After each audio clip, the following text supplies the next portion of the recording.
Hello প্রিয় শিক্ষার্থী, education hub YouTube channel থেকে আপনাদের স্বাগতম। আজকে আপনাদের বোঝাবো এবং আজকের আলোচনার বিষয় যুক্তফ্রন্ট নির্বাচন। চলুন তাহলে আমরা শুরু করি যুক্তফ্রন্ট নির্বাচন। প্রথমেই দেখি যে যুক্তফ্রন্ট কেন গঠিত হয়েছিল। 1954 সালের যুক্তফ্রন্ট গঠন ও নির্বাচন ছিল বাংলার রাজনৈতিক ইতিহাসের গুরুত্বপূর্ণ অধ্যায়। মূলত এই নির্বাচন ছিল পশ্চিম পাকিস্তানি শাসক ও তার দোসরদের শোষণের বিরুদ্ধে এক ব্যালট বিপ্লব কী ছিল? পাকিস্তানি দোসরদের শোষণের বিরুদ্ধে, মানে বাংলাদেশকে তো পাকিস্তান, পূর্ব পাকিস্তানকে সেই পশ্চিম পাকিস্তান শোষণ করেছে, সেই শোষণের বিরুদ্ধে এই নির্বাচনটাকে বলা হয় ব্যালট বিপ্লব। পাকিস্তান সৃষ্টির কয়েক বছরের মধ্যেই ক্ষমতাসীন মুসলিম লীগের বিভিন্ন উপদল, অভ্যন্তরীণ কোন্দল, ব্যর্থ শাসন, অঞ্চলভেদে বৈষম্যমূলক নীতি প্রভৃতির কারণে নতুন নতুন রাজনৈতিক দল গঠন আবশ্যক হয়ে পড়ে। মানে এই মুসলিম লীগটা পাকিস্তানের সবচেয়ে পুরাতন একটি দল বা সংগঠন। এই মুসলিম লীগটা 1906 সালে গঠিত হয়। আর এই সংগঠনের বিভিন্ন ব্যর্থ শাসন, অঞ্চলভেদে বৈষম্যমূলক আচরণ, যেমন পশ্চিম পাকিস্তান যে পূর্ব পাকিস্তানের মধ্যে যে বৈষম্যমূলক আচরণ করে, সেটাই এখানে বলা হয়েছে। আর এর জন্য কি হয়ে পড়ে? এর জন্য হয়ে পড়ে বিভিন্ন দল গঠন করা আবশ্যক হয়ে পড়ে। যুক্তফ্রন্ট গঠিত হয়, তাহলে আমরা যুক্তফ্রন্ট গঠন সম্পর্কে এখন জানব। যুক্তফ্রন্ট গঠিত হয় 4 ডিসেম্বর 1953 সালে। যুক্তফ্রন্ট কত সালে গঠিত হয়? যুক্তফ্রন্ট গঠিত হয় 4 ডিসেম্বর 1953 সালে। নির্বাচন অনুষ্ঠিত হয় 1954 সালে। যুক্তফ্রন্ট গঠিত হয় 1953 সালে এবং নির্বাচন অনুষ্ঠিত হয় 1954 সালে। ঠিক এক বছর পর যুক্তফ্রন্টের নির্বাচনী প্রচারণা বা নির্বাচনী ইস্তিহার ছিল 21 দফার ভিত্তিতে যুক্তফ্রন্ট গঠিত হয়েছিল। আর প্রথম দফা ছিল 21 দফার মধ্যে এক নম্বর দফা ছিল পাকিস্তানের রাষ্ট্রভাষা হিসাবে বাংলাকে স্থাপন করা বা প্রতিস্থাপন করা। বিশেষ করে এ সময় পূর্ব বাংলার মুসলিম লীগ শাসনের চরম ব্যর্থতার ফলে আওয়ামী মুসলিম লীগ, কৃষক শ্রমিক পার্টি, পূর্ব পাকিস্তান কমিউনিস্ট পার্টি, নিজামী ইসলাম, পাকিস্তান জাতীয় কংগ্রেস প্রভৃতি রাজনৈতিক দলের জন্ম হয়। তাহলে কোন কোন দলের জন্ম হয়? সেটা হলো আওয়ামী মুসলিম লীগ, কৃষক শ্রমিক পার্টি, পূর্ব পাকিস্তান কমিউনিস্ট পার্টি, নিজামী ইসলাম, পাকিস্তান জাতীয় কংগ্রেস প্রভৃতি রাজনৈতিক দলের জন্ম হয় আগে থেকেই 1951 সালে। তাহলে আগে থেকে 1951 সালে পূর্ব পাকিস্তান প্রাদেশিক মানে কি, পাকিস্তান পুরোটাই একটা রাষ্ট্র, তাই না? যেমন যুক্তরাষ্ট্রে দেখেন নিউ ইয়র্ক একটা প্রদেশ, ক্যালিফোর্নিয়া একটা প্রদেশ, এরকম বাংলাদেশের এই পূর্ব পাকিস্তান একটা প্রদেশ। 1951 সালে পূর্ব পাকিস্তান প্রাদেশিক পরিষদের নির্বাচন অনুষ্ঠিত হওয়ার কথা থাকলেও মুসলিম লীগ সরকার পরাজয়ের আশঙ্কায় নানান টালবাহানা করে নির্বাচনের তারিখ বারবার পিছিয়ে দেয়। তাহলে মুসলিম লীগ নির্বাচন দিবে, কিন্তু তারা জানে যে আমরা হেরে যাব। কোথায় হেরে যাবে? নির্বাচনে হেরে যাবে। এই জন্য বিভিন্ন টালবাহানা করে নির্বাচনের ডেট বারে বারে পিছিয়ে দেয়। অবশেষে সরকার পূর্ব বাংলার প্রাদেশিক পরিষদের নির্বাচনের তারিখ ধার্য করে 1954 সালের 8 মার্চ। কত সালে ধার্য করে? 1954 সালের 8 মার্চ। চলুন পরবর্তী আলোচনায় যাওয়া যাক। যুক্তফ্রন্ট গঠনের পটভূমি এবং 21 দফা কর্মসূচি। এবার আলোচনার বিষয় হলো যুক্তফ্রন্ট গঠনের পটভূমি এবং 21 দফা কর্মসূচি।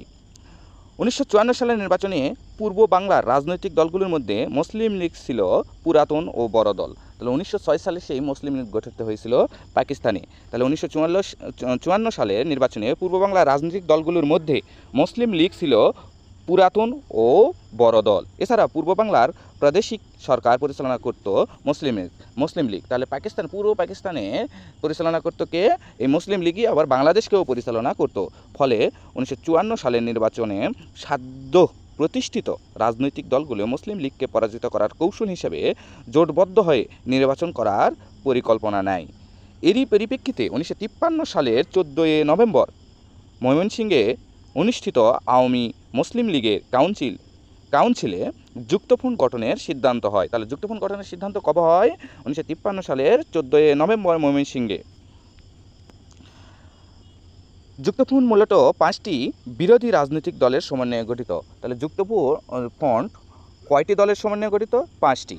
প্রথম দল হলো মাওলানা ভাসানীর নেতৃত্বাধীন আওয়ামী মুসলিম লীগ, দ্বিতীয় হলো শেরে বাংলা একে ফজলুল হকের কৃষক শ্রমিক পার্টি লীগ, 3 নম্বর হলো মাওলানা আতাহার আলীর নিজামী ইসলামী পার্টি, হাজী দানেশের বামপন্থী গণতান্ত্রিক দল ও খেলাফত ই রাব্বানি। অনেক বইয়ে এটা 4টি দলের কথা পাবেন। তাহলে আমরা যুক্তফ্রন্ট গঠনে কয়টি দল অংশ নিয়েছিল? 5টি দল। 5টি দলের নাম আমরা পড়েছি। এখন নির্বাচনে যুক্তফ্রন্টের প্রতীক কী ছিল? নৌকা।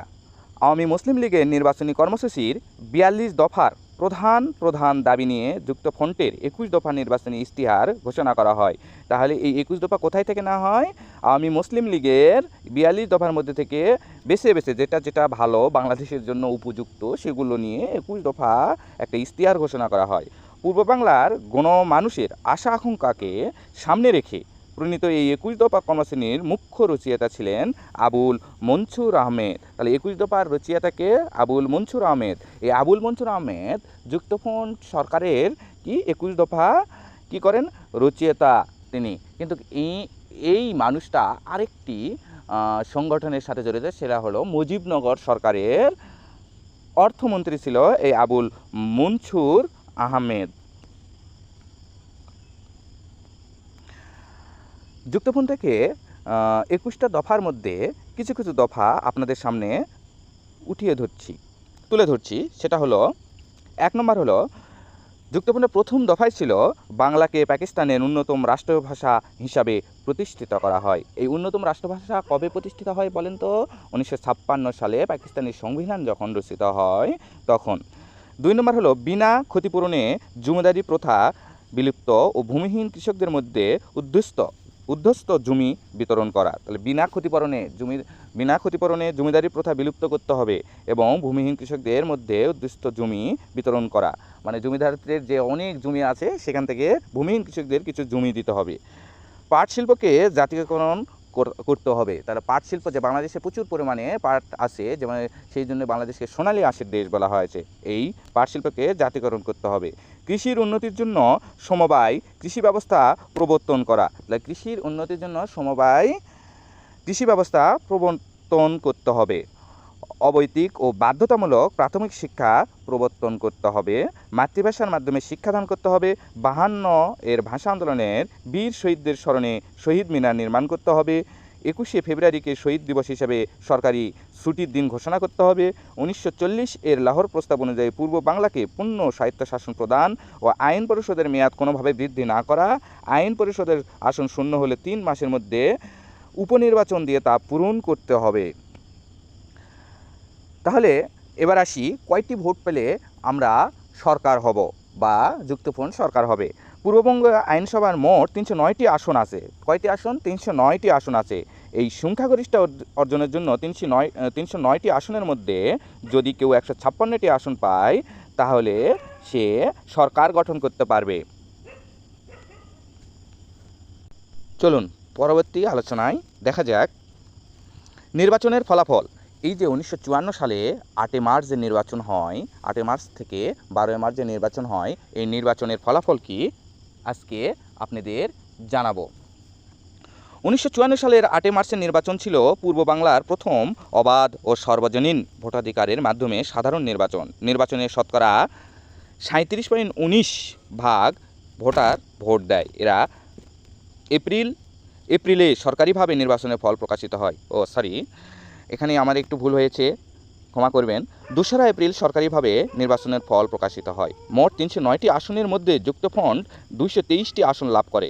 ক্ষমতাসীন মুসলিম লীগ পায় মাত্র 9টি আসন। তাহলে মুসলিম লীগ কয়টি পায়? 9টি আসন। শোচনীয়ভাবে পরাজিত হয়েছে। এবং যুক্তফ্রন্ট পায় কয়টি? 309টির মধ্যে 223টি আসন লাভ করে। নির্বাচনের তাৎপর্য। 1954 সালের নির্বাচন ছিল মুসলিম লীগের অন্যায়, বৈষম্যমূলক ও ব্যর্থ শাসনের বিরুদ্ধে বাঙালির ঐক্যবদ্ধ প্রতিবাদ। বাঙালি জাতি ও এ নির্বাচনের মাধ্যমে মুসলিম লীগকে বুঝিয়ে দেয় যে তারা পূর্ব বাংলায় মুসলিম লীগকে আর চায় না। তাহলে 1906 সালে সে পুরাতন আর বড় হলো একটা লীগ হলো মুসলিম লীগ, একটা সংগঠন। সে সংগঠনকে পূর্ব বাংলার জনগণ আর চায় না।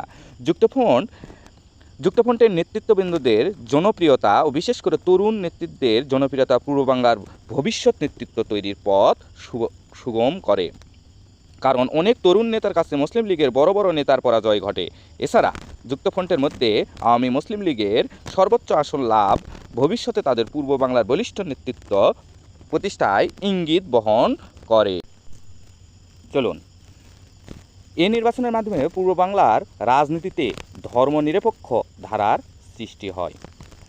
সর্বোপরি এই নির্বাচনের মাধ্যমে মুসলিম লীগ ও অবাঙালি নেতৃত্বের প্রতি বাঙালি মনে ব্যাপক আস্থায় অবস্থা জন্মায়। তারা বুঝতে পারে পশ্চিম পাকিস্তান ও তাদের এদেশের দোসরদের দ্বারা বাঙালির প্রকৃত মুক্তি সম্ভব নয়। ফলে বাঙালির জাতীয়তাবাদীর আদর্শের ভিত্তিতে পূর্ব বাংলাবাসী স্বায়ত্তশাসনের প্রতি তাদের পূর্ণ সমর্থন ব্যক্ত করে। বিভিন্ন পরীক্ষার জন্য গুরুত্বপূর্ণ প্রশ্ন, এগুলো খুবই গুরুত্বপূর্ণ, এগুলো আপনারা মুখস্থ করে রাখবেন। যুক্তফ্রন্ট গঠিত হয় 4 ডিসেম্বর 1953 সালে। 21 দফা প্রকাশিত হয় 5 ডিসেম্বর 1953 সালে। তাহলে 21 দফা কবে প্রকাশিত হয়? 5 ডিসেম্বর 1953 সালে। নির্বাচন অনুষ্ঠিত হয় 1954 সালের 8 থেকে 12 মার্চ। নির্বাচন কবে অনুষ্ঠিত হয়? 1954 সালের 8 থেকে 12 মার্চ।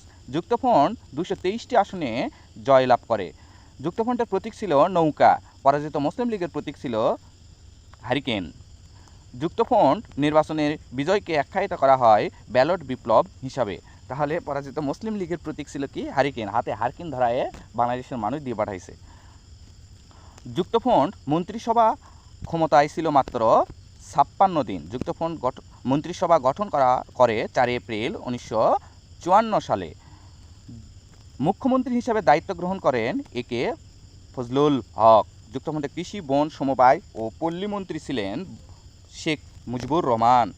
যুক্তফ্রন্ট মন্ত্রিসভা ভেঙে দেওয়া হয় 30 মে 1954 সালে। Thank you. আজকের ক্লাস এখানেই সমাপ্ত। পরবর্তী নতুন কোনো ক্লাস নিয়ে আবার আপনাদের সামনে হাজির হব। ধন্যবাদ।